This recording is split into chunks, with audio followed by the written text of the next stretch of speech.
Hey everyone! Welcome back to Smart 4 Home. If your Emerson TV is acting up, maybe it's freezing, not responding, or having audio and picture issues, a reset might be the solution.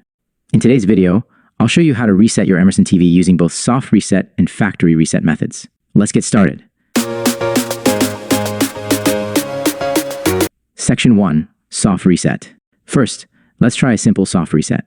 This method won't erase your settings, but it can help fix minor glitches. Steps for a soft reset. Unplug your Emerson TV's power cord from the wall outlet. Wait for about 5 to 10 minutes to allow the TV's internal system to reset. Plug the power cord back in and turn on the TV using the remote or power button. If this worked for you, great. But if your TV is still having issues, let's move on to a factory reset. Section 2. Factory reset with remote. Now, let's do a full factory reset. Warning, this will erase all your settings, including saved channels and Wi-Fi connections, returning the TV to its original state. Steps to factory reset using the remote. Press the menu button on your remote. Navigate to setup or settings using the arrow keys. Select Restore Default or Factory Reset. Option names may vary. Confirm by selecting Yes and press OK on the remote. The TV will restart, and once it powers back on, it will be restored to factory settings. That's it. Your TV is now reset. Section 3. Factory Reset without remote. Lost your remote? No problem.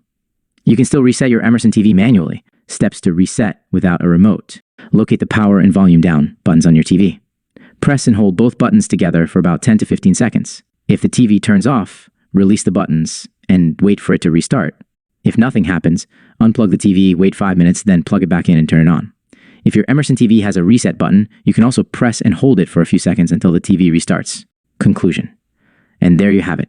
Whether you did a soft reset, factory reset with a remote, or a manual reset, your Emerson TV should now be working like new. If this video helped, don't forget to like, share, and subscribe for more troubleshooting guides. Thanks for watching, and I'll see you in the next video.